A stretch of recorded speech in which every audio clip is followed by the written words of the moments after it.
Quick, go along. Find one for yourself. A sweetly rotting bed to lie upon. Alright, welcome back to Honored Madman. I hope everybody's doing well. So, if there's one thing on this channel that I've talked about a lot, it's the Scarlet Rot, amongst other things. But I've been thinking about the subject a lot lately, especially with all of the new information we got in the DLC, and I figured it was time to talk about how all this new Rot lore impacts what we already know, and just some general ruminations and musings on the subject while trying my hardest not to get distracted. And as always, take all this with a grain of salt because it is just speculation, and there's always the chance that I forgot to read a description or two. That being said, let's get right into it. So let us rewind to a time before Messmer's Crusades and the shrouding of the Lands of Shadow, to a time even before the birth of the Hornsent Society, back when the Lands Between was a bit more whole.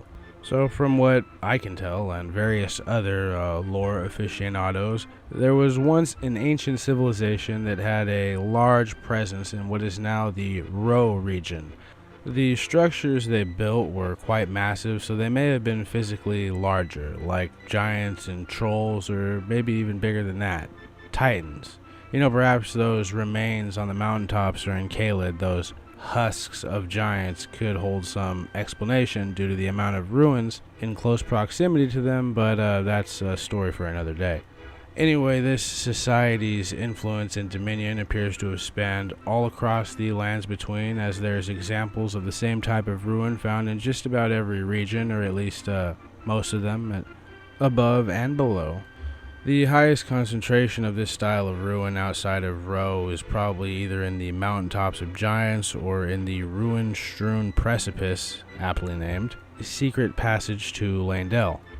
Caelid as well is quite a good bit of ruins, mainly in the dunes though. You can see them in Radahn's arena. Now, the ruins of this society are not to be confused with the ruins of the Ul and Old Dynasties, as those ruins tend to feature a completely different type of stonework, as well as different statues, different idols, if you will, but we'll talk about them in a little bit. It's worth mentioning, though, that the Rauh Society's stonework is a bit more similar to that of the Nox as opposed to the Ul, and I mainly just mean in the type of stone they used. So anyway, as I mentioned earlier, this mysterious ruined society may have been of giants or trolls, or at the very least had them in it, as the Rauh built a great highway that led up to the giants' mountaintops, a series of bridges that led up to this grand pot. Although a good deal of what they built in the mountaintops is now ruins. This is pure speculation on my part, but perhaps it may have been some sort of kingdom where people and giants coexisted. They may have even had contacts with the astrologers of the mountaintops as well, other humans, magically inclined or not. But again, it's tough to say for certain because although all we really know about the astrologers is that they were the neighbors of the giants, not necessarily that they had good relations with them. I know that there's the Sword of Night and Darkness or whatever it is, but that's more or less just the Carrions' way of going all George R.R. Martin with their origins. They're really proud of their heritage as being from the mountaintops, the very same mountains that the legendary fire giants came from. But I'm getting off topic. The same society, this mysterious Rauh ruined civilization, seems to have also built the Divine Towers and the Suppressing Pillar, but that's really, again, just more speculation, and it's almost entirely just based on the similar architecture used. So, the civilization seemingly had a pretty strong connection to the Crucible, this divine mix of all life that was said to be the primordial essence of the Erd Tree, which really only means that it was the ashes from which the Erd Tree grew. So the society had an obvious connection to the Crucible. For example, it's a place where centuries later, Crucible Knights from far and wide are going to make pilgrimages to see the origins of the thing that they were born with a connection to. Anyway, I keep getting off topic. But it seems like a number of different cultures and religions existed under the ancient empire's umbrella. Beliefs ranged from the crucible worship to dragons, storms, death, and all things in between. One such cult was that of the Rot, and this one was quite powerful.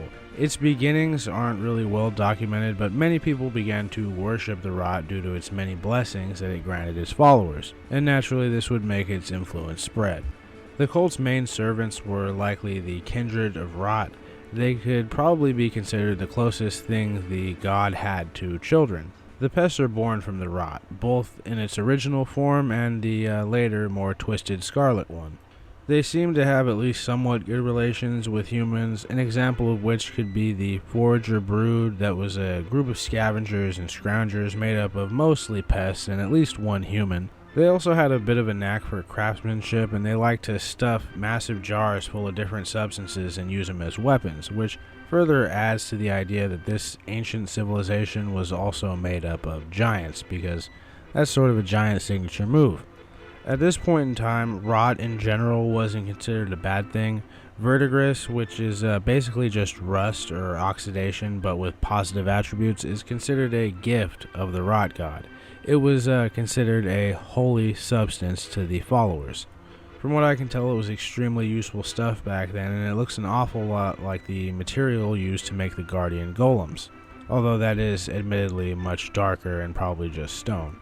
Again, obviously not much is known about this time. The whole point of its existence is to show us that ancient civilizations existed in this land, much like our own in real life, and we're probably not going to be able to learn much about them. You know, we're kind of limited in our knowledge and the scope of knowledge that we can acquire about it. Now, due to the dynasty's clear and apparent widespread influence, this Rot religion was practiced by individuals of various walks of life. Some ancient noble families, such as the Marai, were strict adherents to the religion. The great lords and their many descendants that did serve the Rot were thought to wear mushroom crowns, and many of their other human followers had their entire bodies colonized by mushrooms that they would view as their holy vestments that rooted them to the earth. And despite of all these weird practices, the cult doesn't appear to have been viewed negatively at this point in time. As we saw, the Vertigris was a gift from the Rot goddess, and the armor example we have seems to have been built in the exact same design or aesthetic as the guardian golems, which are sort of like symbols of this ancient empire. It's also really important to remember that the cult doesn't appear to have been the main religion of this society, but instead appears to have been one of many, or rather a part of an even larger over-religion or pantheon featuring several gods or spirits that possibly or presumably represented the manifestations of the different aspects of the Crucible. Other than that, not much is known about the Rot religion of this age, but it presumably had a strong presence in Rauh, judging by the spider scorpions native to the land. But that's not really definitive proof or evidence, now is it? Anyway, there's also these statues of a woman who looks remarkably similar to the one found with the 3 wolves in Fair Missoula. She could be a representation of the original Rot god, but I don't think it was so humanoid. But let's move on. Now, at some point during the lifespan of this ancient civilization, a nomadic swordsman entered the land. He came from a tribe of wanderers noted for their dance-like flowing water sword style. Now this was, to put it lightly, no good for the followers of Rot, as the roaming swordsman in question possessed a worldview that could be considered an antithesis to the philosophy of Rot and its followers.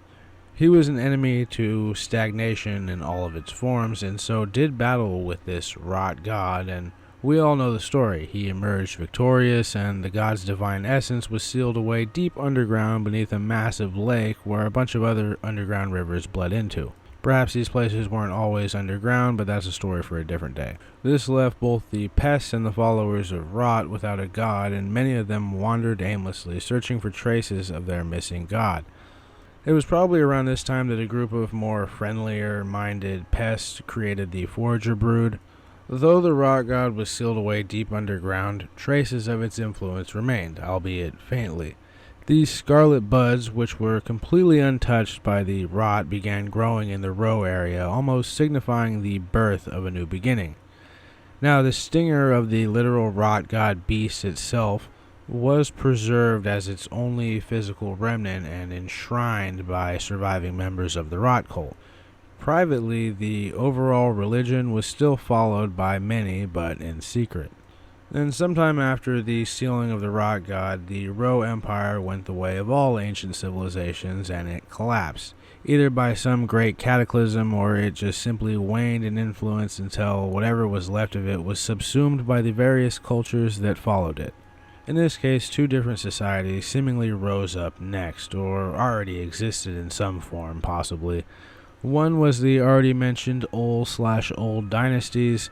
Now, these guys probably existed contemporaneously with the late ancient empire of Rauh, again, at least towards the end there. Perhaps they were one of the many cultures under its umbrella, and when it collapsed, they rose to prominence. Again, just speculation. It would maybe explain why the old ruins are so prominent in the Ainsel Lake where the Rot god was sealed away, but that could just be a coincidence. But to be fair, a lot of their ruins and surviving landmarks are underground. But again, I don't necessarily think these places were always underground.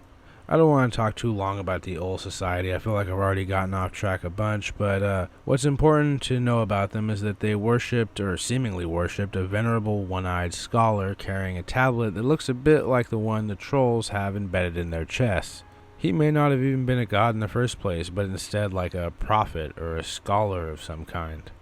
The old built the great coffin ships that you see scattered across the Great Chasm on your way down to St. Trina. As you could probably guess, they had a unique outlook on death, and to oversimplify, what they believed was that death wasn't the end and gave way to something new and even more powerful. Or at least that's what the ancestral followers believed. The old might just believe in telling their fortunes through bubbles and creating men from clay. What we do know about them is that they appear to have attempted to build megastructures that could definitely rival that of the Rauh Empire. One such place happened to be in the very lands that the blind swordsman sealed away Rot itself. It's tough to say whether these ruins were constructed before the Rot god was sealed away by the blind swordsman or after. Perhaps after, but before its essence began to return. But eventually this place would become the Lake of Rot, and any of the ancestral followers that remained here presumably died off, except for that one unlucky bastard who's wandering around down there. Judging by the fact that there was originally a rotted variant of the ancestor followers, it seems to me that at least a select subsect of ancestors may have even begun to worship the Rot, and you can kind of see how it lines up with some of their own philosophies and beliefs regarding death. But after that patch replaced them with pests, I think it's safe to assume that they all died off, and over time the pests came to flock to the Rotten Lake, where the ancestors once worshipped what remained of the Rot god. Its divine essence, if you will. And again, I'm hesitant to conflate the ancestral followers and the Old Dynasty, as they may have just been followers of the old ways as opposed to literal descendants of it. So anyway, all of the ancestor followers in the Lake of Rot died off, save for one, and the pests came to dominate the area there. In addition to this, a type of scarlet bud began growing in Rauh following the sealing of the Rot god, and I think these are meant to symbolize a new age in the god's existence. The whole philosophy of Rot is something new being born of the stagnation, and this is depicted by the new scarlet buds that grew completely untouched by the rot of the god's previous form. All of the rotten divine essence was sealed away deep underneath Ainsel River, far away from these new buds. Speaking of the underground Lake of Rot, the power of that stinger and the divine essence was so powerful it pretty much warded away any of the other civilizations that started up down there. For example, when the underground night-worshipping Nox were building their own civilization, they appear to have avoided the hell out of the Lake of Rot. They walled it off and restricted access to a single elevator. But that didn't necessarily mean it was the only way to the lake. No, ants would create their own tunnels and passages down there. It is worth mentioning, though, that the Rot did still find a use for this Lake of Rot. They used it as a dumping ground of sorts for their failed experiments, like the Dragonkin soldiers, one of which can still be found there, rotting away. Anyway, moving on, the other ancient civilization that rose following the fall of Rauh was that of the Hornsent. So we know all about these guys. Both myself and various other lore tuber people have talked about it. God, I hate that word. They're straight out of antiquity, a beautiful yet alien society and civilization, cruel, ancient, and mysterious. So I'll skip their history and get right to what's relevant. Ancient Hornsent archaeologists studied the great ruins of Rauh extensively due to the land's connection with the Crucible and the proximity to their own budding civilization. The Hornsent soon discovered their primary food source in the lands as well, the spider scorpions. So the Hornsent religion itself is brutal and quite expansive, alien in a way. I feel like I've already used that word too many times, but it seems to include a lot of various shit we've seen in different archaic religions in both the real world as well as Elden Ring and other fantasy universes. Shit like self-flagellation, horns, spiral, animal worship, aspects of the storm, trees, spirits, all that good stuff. Like a whole pagan pantheon.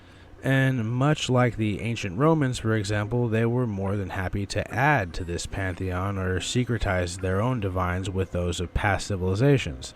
Now, obviously, one additional example of this stands out, and that is their worship or reverence of the Bud. The Bud was essentially the next stage of the Rot god's existence. I guess gods go through cycles and make changes as well, or maybe it's something that has to be forced upon them. Now, the Bud in question presumably refers to the Buds of ancient Rauh, since they obsessively studied the culture of the fallen civilization, and that's where the Buds were. They were all over the ruins of this fallen civilization. Although the Hornsent probably didn't know that these buds only started to grow after the civilization fell and the Rot god was sealed away. They didn't know any of this. At some point, the Hornsent scholars or the religious officials identified the bud as something divinely significant. It likely symbolized the birth of a new age or perhaps a new god, so it became a symbol of their religion. Now, Hornsent depictions of the bud show it at the top of a spiral statue or a tree, or engraved on these ancient tablets in Ballarat, where it looks to be something like a spiral tree sprouting several buds from the top of it. I think this is either depicting some sort of Hornsent prophecy or maybe an artistic illustration of the philosophy of their religion, reaching out to the divine. That's kind of like how they viewed horns. If you had tangled horns, you were seen as close to the divine, and you should begin studying to become one of those tutelary deities, I believe they're called. We already know how the Hornsent incorporated various different cultures into their own, like with the Deathbirds. They built death golems to mimic them. They adopted the Church of the Rot, as we've been talking about, as another religion into their pantheon. Now, the Hornsent's reverence for the bud culminated in a modest but beautiful church being built in the Rauh region, and a woman named Ramina became the religion's living saint and guardian of the sacred bud. It was quite the sight, the temple, complete with signature spiral white stone architecture and various depictions of the bud. This church was seemingly one of the nicer parts of Hornsent religion in that it doesn't appear to have anything to do with their hallmark self-flagellation, or for example, brutally chopping up other races of people simply because their remains worked as a sort of divine glue, and then cutting it with the remains of lowly criminals and dissidents who were also meticulously chopped up and put into jars, where the flesh mixture within the jar was stewed, and these poor sons of bitches could be reborn as saints in the form of the living jars that we see in the game, where they're then sent up against the Erdtree avatars and shattered and destroyed to become the fertilizer for Erdtree guardians. At least that's what some people have proposed. Now, to be fair, not much is really known about the rituals of the Hornsent's Church of the Bud. It could have been just as brutal as the other aspects of their religions.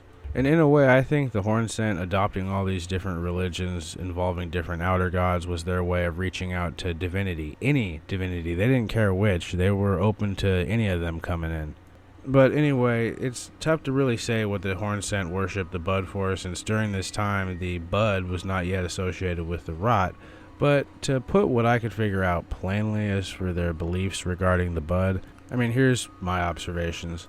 The Church of the Bud seemed to be a place of immense significance, and as such, it was protected by some of the strongest warriors that the Hornsent had to offer. The Horned Warriors and some Bird Warriors are even found here. The nearby settlement of Templetown was constructed to accommodate the growing population of Hornsent and Rauh that were seemingly there for the church or for scholarly or archaeological pursuits in the ruins. You can certainly tell the difference from the sites built by the Hornsent as opposed to the ones built by ancient Rauh. Anyway, the Hornsent civilization grew into a prospering, albeit strange society until Marika took power and launched a crusade against them headed by her son Mesmer. Now, back to that prophecy involving that tablet I was talking about earlier. It seems like The Hornsent religion involved, among other things, a sort of tree worship, and that's not really uncommon. Many worshipped the great tree whose roots stretched across the lands between and was fed by the underground rivers, which, fun fact, appear to be the only non-stagnant waters in the base game. However, the tree that the Hornsent seemed to revere was this berserk-style spiral helix tree that we see on several little tablets and designs in Ballarat Tower and probably in Near Limb, places with significant Hornsent presence. This one right here. It seems like the Shadow tree and many of the other enshrined trees in Near Limb and Ballarat and the other Hornsent holy sites also appear to be contorting and growing their limbs in an almost unnatural spiralistic way.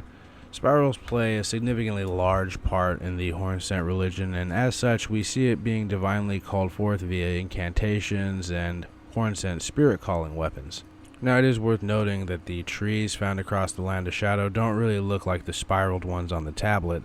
The trees in Anira Lim are almost like a reflection of the Shadow tree, twisted and malformed, which to me illustrates how the spiral and the Erd-tree, or in this case its shadow, are incompatible with each other, as evidenced by the strain placed on the trees and their limbs, rendering them quite brittle. If I had to get poetic in my musing, I'd say that it sort of looks like the trees wish to take on the true form of divinity in the spiral, but it destroys them, or if nothing else, it leaves them on the brink of crumbling, which I think is a great depiction of the Hornsent as a whole. Sure, it's certainly a depiction of their current state, but it's also sort of a pretty good summary of them as a people. They were willing to destroy themselves to get close to divinity, and it sort of came back to bite them in the ass down the road. And that's without even mentioning that plague that's turning them all into flies. Now, conversely, there could be other meanings to derive of this tree, or rather trees. They could represent what was once a union of harmony between the shaman and the Hornsent, and its crumbly nature indicates that the relationship was doomed to fail from the start. It never had a chance, so to speak. Which, yeah, that might be taking some leaps, but it's something to think about. Anyway, though, America's son Mesmer's crusades on the Hornsent people were unspeakably brutal. His goal clearly appears to have been to break their spirit by killing their divines, or at least their representatives like the divine beasts or the great beasts. He impelled their heroes like the sculpted keepers and the warriors, but he probably didn't stop there. He probably also got monks and the tutelary deities as well. Most importantly, though, he burned and destroyed many of the places of Hornsent religious importance.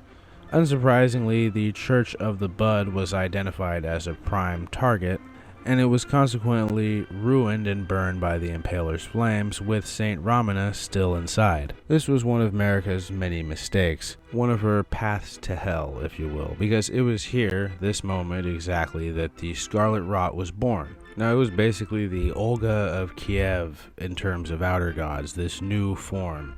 And this next stage of the god's existence, it had a number of parents. It was born out of desperation, vengeance, hate, spite, basically all the negative emotions one could feel, all channeled and weaved into this one divine essence, this bud. And when the Scarlet Rot was born, it transformed Ramina into the next from Softian iteration of Quelaag. What I mean to say is she became an insectoid centaur with a centipede scorpion lower half. Many such cases. This whole instance sort of reminds me of those Bosmer refugees when they did a wild hunt on the Khajiit in the epic book A Dance in Fire. Out of desperation, you call on forces beyond your control and let them take the vengeance for you. Ramina reached out to the Aeonian butterflies, which were said to be the wings of the goddess of Rot, and she attempted to soothe them. It's said that she weaved the Scarlet Rot from the sacred bud of the church, and with this act, the buds of the Scarlet Rot would spread and find purchase in a suitable vessel for the Rot god to be reborn within. Following the Scarlet Rot's divine birth, the region of Rauh, at least around the church, changed rather drastically, and that's not even mentioning the destruction brought on by the Impaler's army. Yes, this was a result of it, but his destruction was a whole other thing, and there isn't a whole lot of it in the Rauh region. The creation of the Scarlet Rot led to many new scarlet pests being born to defend what was now a holy land for them. These pests were unique in that their entire bodies were scarlet owing to their close proximity to the Rot's rebirth, Some of the human remnants and pest followers of the Rot god formed the Forager Brood, which was of course dedicated to scavenging and trading, to the point where they became quite renowned traders and craftsmen, although a bit reclusive, at least for their jar work. The scorpions native to the region that the Hornsent had long hunted for food would be forever altered. They used to be small, and yeah, they can still be found this way, but the birth of the Scarlet Rot led to them increasing in size dramatically and occasionally sprouting wings like the Chorus from Skyrim. And some of these scorpions get pretty fucking big. Now, the Rot may have increased their size, but it didn't actually give them any Scarlet Rot attributes. Their main source of attack is still poison and, their little lobster claws. But as you can see, the Rot's rebirth had a profound effect on the wildlife here. And yeah, it also unsurprisingly changed the plant life to a degree, although it's not even close to what we see in the Lake of Rot or Caelid, the complete transformation that Scarlet Rot is capable of. Parts of the ruins of Rauh leading up to the church is pretty infested with Scarlet Rot and this unique, very orange-looking rot river fluid stuff.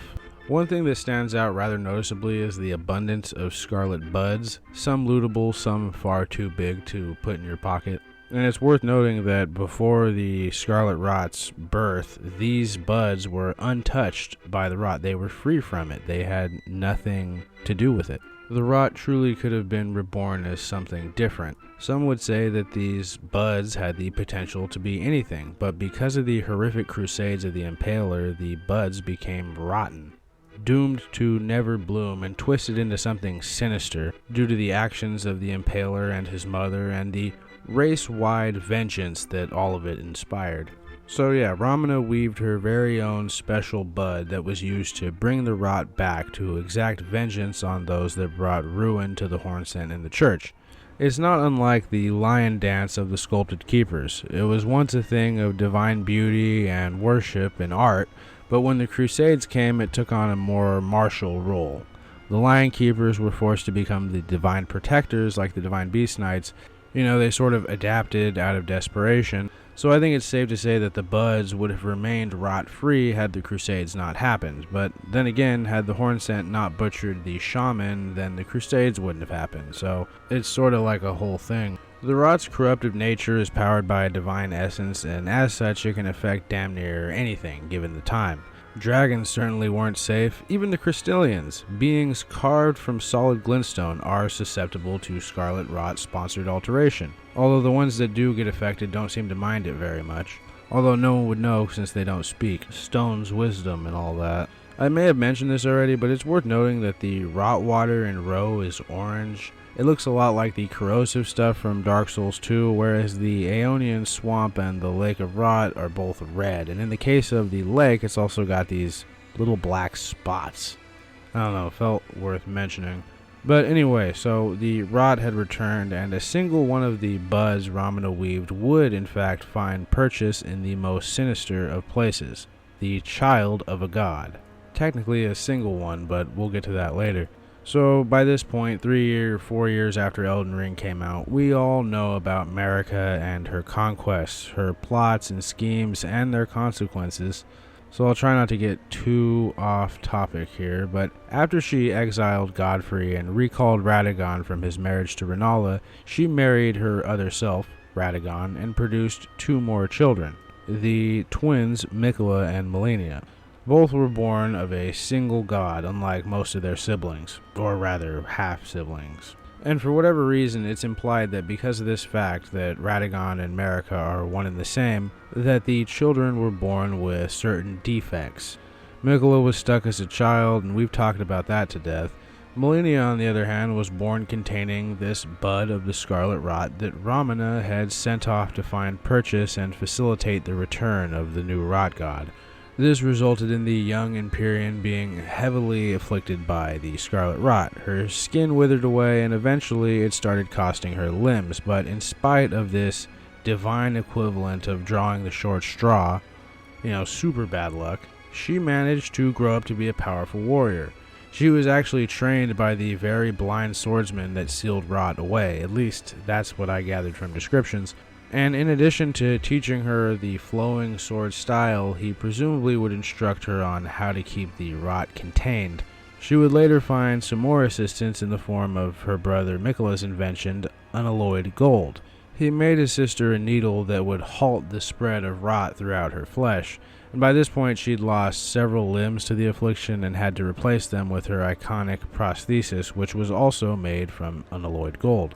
She was an unmatched fighter. Some legends even have her defeating her mentor in a trophy battle between student and master. She was both feared and beloved. Honestly, she was probably the perfect person to follow America, but she had no desire to succeed her mother, and instead swore herself entirely to her brother Miquella.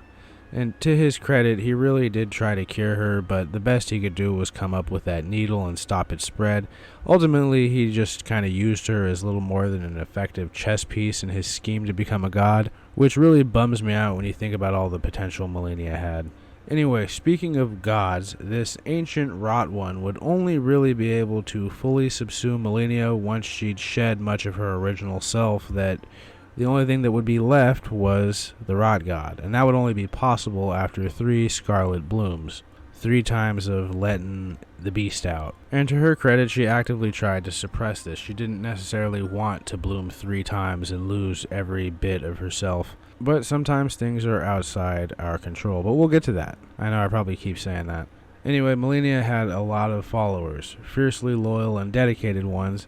Chief among them were the Clean Rot Knights, an all-female order of Valkyries that accepted the rot that came along with serving Malenia, even though they knew it would eventually putrefy them and obviously kill them. So you gotta admire the sort of dedication and loyalty she inspired in her troops, since they're willing to be afflicted with leprosy just to serve her. Now, there were some old human families like the Marai that followed the archaic Rot religion, and they sort of saw her as a second coming of their missing god. Some even deluded themselves into believing that they were their own personal Rot goddess.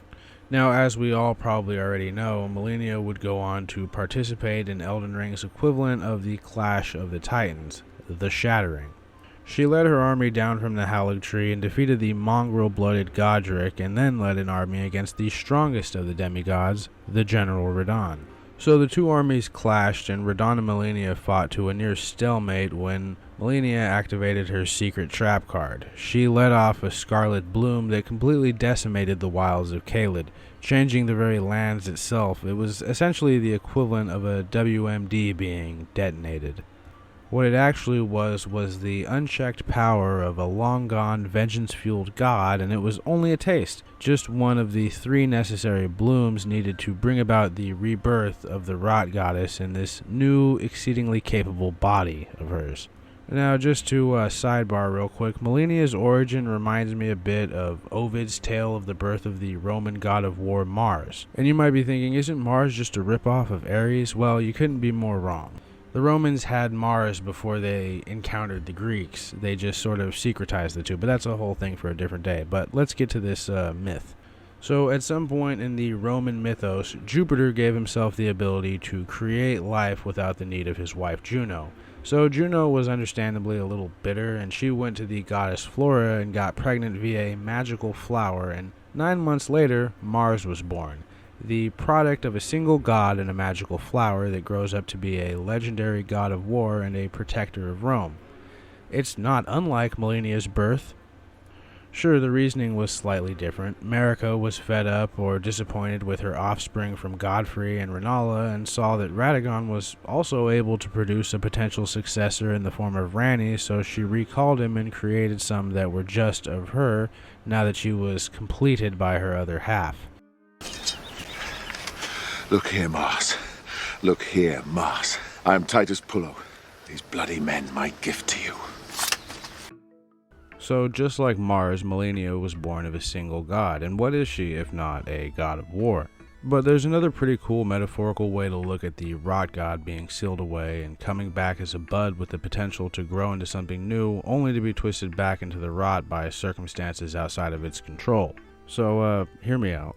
The Dancer Swordsman clearly represented water, and the Rot god was basically the embodiment of stagnation, so it being sealed away can also be viewed as it finally being watered and ending its stagnation. moving on, changing into something new, or something with the potential to become something new. In the case of the bud, its potential was robbed from it as a result of Marika's actions against the Hornsent. See, by the time Marika turned on the Hornsent, the buds were completely untouched by the rot, but after Marika sicked Mesmer on them, and he did his thing going about burning their idols, the saint of the bud herself, Ramina, weaved the Scarlet Rot into being from the scarlet buds and the Aeonian butterflies, which of course were said to be the wings of the god of Scarlet Rot. Ramina sort of reconnected the Rot god with his origins while adding in a few new flavors, her own slice of vengeance and her own slice of hatred, all directed at Marika and her kin. So the current iteration of Rot, this scarlet version, is a direct product of Marika and the Hornsent's feud with each other. It's a bit like the Chaos Flame, born into the lands between due to the atrocities its worshippers experienced and suffered, a sort of twisted, malformed god of pure vengeance. The Rot god wants to see the world rot, and the Chaos Flame wants to see the world burn. But let's move on. I also think that the Rot god's little loophole of returning as this new form of Rot was probably only possible due to how stagnated Marika's Golden Order had become. I mean, removing the Rune of Death like that was only going to have lasting consequences, and stagnation was definitely one of them. But being the child of a single god, just Marika's, certainly didn't help, at least for Malenia. Anyway, after the Scarlet Valkyries bloomed during the battle with Radahn, the very site where it happened became the Aeonian Swamp. It was characterized, at least to me, by this tree called the Heart of Aeonia, or At the Heart. Doesn't it look sort of familiar, though? The Hornsent tablets, the ones I mentioned earlier, the spiral trees, the buds, could this be an example of the depiction on those tablets? This tree was a landmark that was brought into existence after she bloomed, so it definitely is newer than those stone tablets, which is why earlier I said it could be a depiction of a prophecy. Just more speculation, of course. That's most of what this video is. Anyway, though, the Caelid Rot Blast had other major consequences. Aside from Radahn's mind rotting away, Caelid was now a red wasteland that looked like an Ozzy Osbourne album cover. To say there was untold horror in store for the people of this unfortunate land was probably a bit of an understatement. Crowds were turned en masse into Scarlet Rot zombies. Titanic scavengers in the form of massive hounds and gigantic birds with teeth began appearing more and more frequently until they all but took over a large portion of western Caelid. The Redmane knights and soldiers stationed in this area were faced with a revelation. They knew they'd never get to return home to the capital, so they burned the crest on their armor as a sign of their resolve and began an unending containment effort against the scavengers and the very rot itself. They used fire to burn the landscape. They built an extensive smoldering wall to presumably slow the spread of the encroaching rot. Sometimes drastic measures were required, like the burning and leveling of rot-infested towns and strongholds like the Caelid ruins. The lowborn dragons of Grail's Dragon Barrow were also hit by the Scarlet Blast, but perhaps the most interesting of the post-bloom developments in Caelid was facilitated by Gowry, a former master sage from the Nox sorcery town of Celia, which he still lives only a stone's throw from. So when Malenia bloomed and created the swamp, a number of pests were spawned into existence and began to reside rather aimlessly in Caelid. Gowry, the sage, witnessed the bloom and became enthralled by the Rot goddess ever since. Using his sage abilities and magics, he could assume direct control and remote pilot the pests to do his bidding. Certainly a lot easier to round them up this way. He could disguise them as human and speak through them if need be, but they also provided a massive labor source. So Gowry began gathering other like-minded humans and organized them and the pests into a new flock, a resurrection of the old Rot religion, now dedicated to its reincarnated god in the form of Malenia. Then the flock was put to work. The pests began to set up shop in the various ruins of the swamp, and the servants of Rot, the human shamans of the order, donned mushroom outfits and practiced poison magic, and they also started inhabiting caves and ruins, preaching the word of Rot and teaching poison magic. For poison is just another form of the Rot, according to the cult's beliefs. The Scarlet Rot afflicted hounds were also put to use as effective guard and patrol animals. Gowry himself even has a giant one that he's built a nice little collar for. Some of the churches in the area were repurposed and taken over by pests. The glintstone mines were secured as well and continued operating under their new insectoid landlords. So at this point, when we enter the game world, the pests have seized a means of production, are setting up breeding grounds in ruins, and are now patrolling the roads of central Caelid. Gowry was quickly building a religiously motivated hidden nation in the wasteland of Caelid, and no one even really noticed. He set himself up modestly, basically disguised as an old hermit living in the outskirts of Celia, his old home. He tamed one of the massive scavenger dogs, put a collar on it, and taught it rot breath, which is pretty cool, but perhaps the biggest discovery Gowry made was what I've come to call the Swamp Sisters. So he found the sisters as buds, born of the newly formed Aeonian swamp, just like the pests. He quickly identified them as being of Malenia by presumably their appearance and figured that they must be valuable, or maybe right off the bat he had a use for them. It's really tough to say. So Gowry raised the daughters of Aeonia up, and they became like defenders to the swamp, invading trespassers, attempting to eliminate bosses, etc. You get it. Some, like Millicent, would become too afflicted with the rot that brewed within them that they were immobilized, but others seemed not too affected with the illness. Perhaps the ones that were stronger in the scarlet, the ones with the most potential, were afflicted more by it, and vice versa.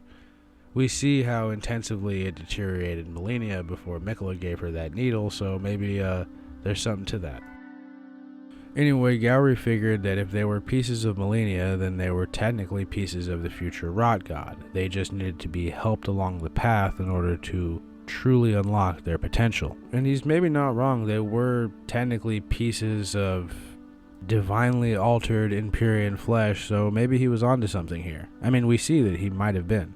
Although it wouldn't be an easy process, he knew that the uplifting was not meant for all of the buds. Only the ones with the most potential would ascend, as it were, so when he deemed the daughters ready, he shipped them out on their journey to the Haligtree, the consecrated lands where Malenia was last seen at, and their goal was simple. It was to die, and hopefully bloom so that they could ascend with Malenia into a higher form of being when she let off that final bloom. So the main purpose of this was seemingly to split the essence of the Rot god across a few different individuals, essentially tucking some of the divine power away in case the reincarnated Rot god were defeated or sealed away yet again. It would also provide powerful new warriors to protect the new host of Malenia's Empyrean flesh, who would presumably usher in some sort of age of rot. They were essentially meant to be her backups and her assistants. And so far, by the time the game starts, only one of these buds had made it to the point where they could potentially ascend. Not much is understood about the process, but it seems to involve getting one of them as close to Malenia as possible and then betraying and killing them, forcing them to bloom. It seems in some cases that the other sisters partake in the killing, but all it really takes for the ritual to work is if it's somebody that the Swamp Sister trusts that betrays and kills her. This is obviously depicted in the game through Millicent's questline. Gowry seemingly knew she had the most potential, as he really gives her every advantage by hiring a wanderer to help her. He has the wanderer secure the needle from the remains of one of the generals that fought Malenia and Radon's conflict, beating out Millicent's sister Pollyanna in the process, who was presumably also seeking the needle so she could go further in her own journey. And now at this point, Millicent goes on an odyssey of self-discovery while Gowry suspiciously avoids contact with her, but thanks you every time you give her a hand, like when you get her that prosthesis from the Shaded Castle. Her quest culminates in Gowry asking the player to betray Millicent at the Haligtree and kill her with the assistance of her sister so that she may be reborn as a Scarlet Valkyrie once Malenia finally ascends into a new form of the Rot, the Rot goddess. If you refuse, he sends the sisters to deal with the both of you, and you have to actually protect Millicent from them. Because as we just talked about, in order for a bud to truly be a success is if it blossoms, and it only blossoms if it feels the bitter sting of betrayal. How Gowry figured this out is a mystery, as is why it's actually a necessity for a betrayal to happen for it to work, but I have a theory. Betrayal is kind of a common theme in Elden Ring, at least with the Marika mythos. Marika felt betrayed by the Hornsent, so she betrayed them. Then she later betrayed Malekith. The Hornsent people might have felt betrayed by her when she decided to turn her rabid dog on them, which ultimately did result in the Scarlet Rot's creation. There's a number of reasons, but let's get back on track. So the point of Gowry's religiously motivated magical science projects is that they would essentially give the Rot god backup, fail-safe bodies in case Malenia was destroyed. If Gowry was successful with Millicent, then he'd have 2 Scarlet Valkyries in the making. The first one seemingly got to the Haligtree without a prosthesis or an unalloyed needle, which may have actually been due to her lack of potential. Perhaps she had no need of them. Maybe she had all of her limbs like the other sisters and didn't really have much of an affliction of Scarlet Rot. As we see in the end, that did not affect her ability to bloom and potentially become a Scarlet Valkyrie. Anyway, you could probably see why Gowry wanted more than one, especially one like Millicent, who essentially followed Malenia's footsteps all the way back up to the Haligtree. She sort of took an inverted path. She retraced Malenia's footsteps. In a way, this spreading of the essence of the Rot god across her descendants reminds me a little bit of Ganondorf from Twilight Princess and what he did with Zant. He tucked some power away within Zant, just enough to escape death at the end of Twilight Princess, although we saw how Zant negated that from happening. But I think this is what motivated Gowry to raise the buds. His god had twice abandoned the pests. He had to prepare for it happening again by creating other options. It makes perfect sense to me. Yes, it's just speculation, but it just seems like him hedging his bets against losing his god again. Anyway, when Malenia was fighting Radahn, she shed pieces of herself. This was something that Empyreans are capable of doing. It's usually required for potential ascension, as we saw Ranni shed, or rather killed, some of her physical flesh for her moon-related schemes, and Miquella discarded basically everything that made him who he was to attempt to become a god. Millicent herself later speculates that she believes Malenia shed these pieces of herself to meet Radahn's measure, to be able to fight him to that stalemate that we saw in the opening climactic. And it's at least partially true, but the context is important. Malenia shed those pieces because it was literally required for her in order to let out the Rot goddess during that fight and snatch Radahn's victory from his hands. Presumably, each time she blooms, she loses bits of who she was until the third and final bloom, where her old self is effectively gone and a new Rot goddess is born.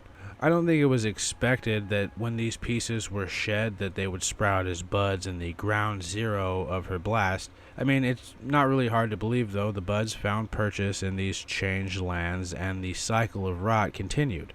As we already talked about, the buds were found by Gowry and raised into these swamp sisters we know and love. Much like the pests themselves, these women were unwanted and forgotten children of a sealed-away god, and as far as Gowry was concerned, they could still serve a purpose in his up-and-coming Rot faith. They were of a godly origin, spitting images of Malenia herself. They were born of her divine flesh, just as she was born of the divine essence of the Rot god and a god. The way Gowry saw it, surely they could be uplifted as well by the all-knowing Rot, but Malenia, for her part, was out of commission for quite a while as well after her great battle with Radahn. She had to be carried out of Caelid by her loyal knight Finley.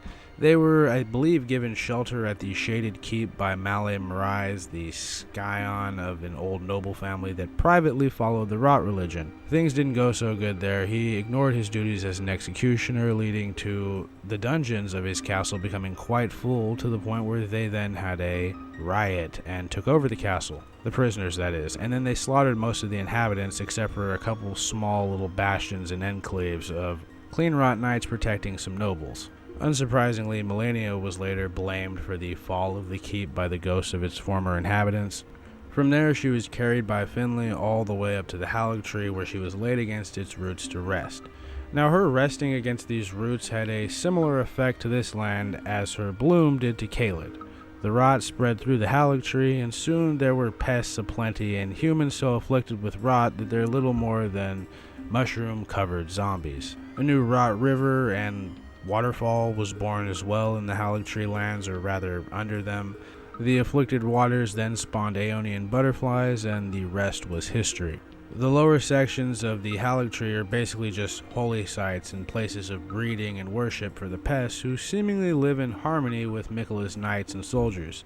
Many of the stronghold's other guardians were afflicted in some way by Malenia's presence. The Miranda flowers, the Erdtree avatars, the tree spirits, even the masters of the stone sense, the Crystallians, turned pink from prolonged exposure to the Scarlet Rot that had now fully infected the Hallowed Tree.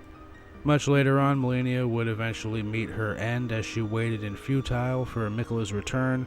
One day she was resting and a protagonist appeared, having cut their way through Miquella's stronghold all the way to its inner roots, and during her encounter with this main character, she would bloom presumably for the third time and finally be reborn as a new iteration of the Rot God. Although whether or not this is the actual third time she bloomed is a matter that's been up for debate in past videos of mine, I personally think it can go either way.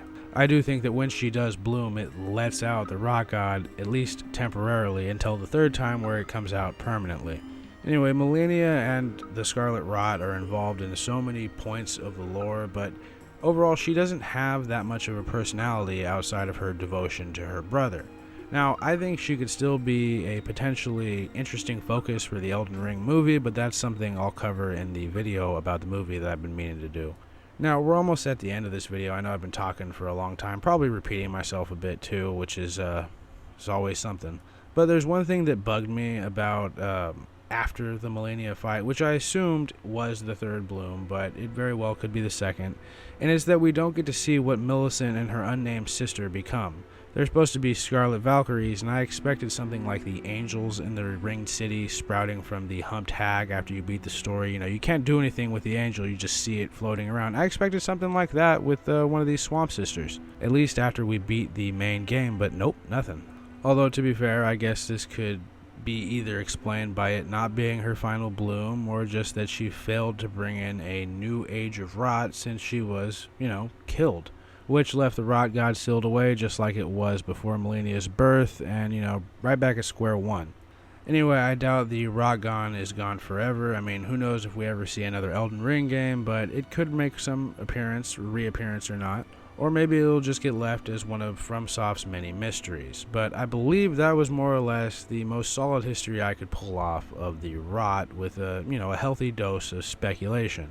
But you guys let me know how I did. As always, comment what you thought, and if you liked the video, please like it. If you disliked it, please dislike it. And if you like hearing me ramble on about these various lore topics and soon to be other stuff, I promise, please consider subscribing. We're building quite a little following here. I'm trying to get back into my regular upload schedule, which should be soon. I'm kind of trying to build up a little stockpile of videos to release in succession, but most of them aren't quite all the way done yet. It's a whole thing. You guys don't like hearing about that. Let's have our outro and then some final thoughts, though, shall we?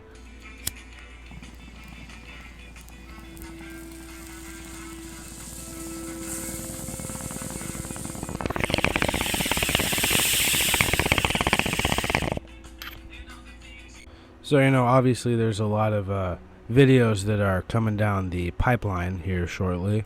And this was one I just wanted to do because I've covered the Rot so much, and I think my opinion has evolved over time, and I just wanted to do a video that covered, like, what I think is a close depiction of the history of the Rot, or at least my biggest theories, put inside a kind of more coherent form. I don't know. Hopefully it comes off as coherent. But I have some non-lore related videos coming soon where I want to talk about the Elden Ring movie from Alex Garland and how that might look or turn out, and compare it to other video game adaptations, or whether or not I think that Garland will be the one who actually gets the movie made, or if he'll drop out and it'll go to somebody else, somebody less competent perhaps. But he seems to be pretty set in stone on wanting to direct it. But there's that. There's some stuff about the Oblivion remaster that I wanted to talk about with bugs and certain artistic choices. And then there's another video about Kingdom Come Deliverance. But those are all just prospect video ideas. Like, for now, I just I'm just working on these 3 lore videos I got ready to come out, and the one about the Dark Souls 2 villains. But it should be coming along nicely. My finger's finally healing. But that's enough about all that. I always talk for too long about future projects, some of which still haven't been finished, and I feel like that's got to be maybe annoying as a listener. Oh yeah, I wanted to do a video about Peacemaker. That would probably have not much actual editing footage. I'll probably just put video game background over that, because I just wanted to talk about the new season, or at least the premiere, and certain implications, because I never got to do a video talking about the first season. I have talked about it a lot, but I haven't done a whole dedicated video, so that might be interesting. So yeah, lots of plans. Hopefully we're going to be back a lot more frequently than we have been the past few months. That's my goal, at least. But until then, I hope everybody stays safe, and well, I will see you next time, and hopefully that next time is very soon. But yeah, until then, be safe, and see ya.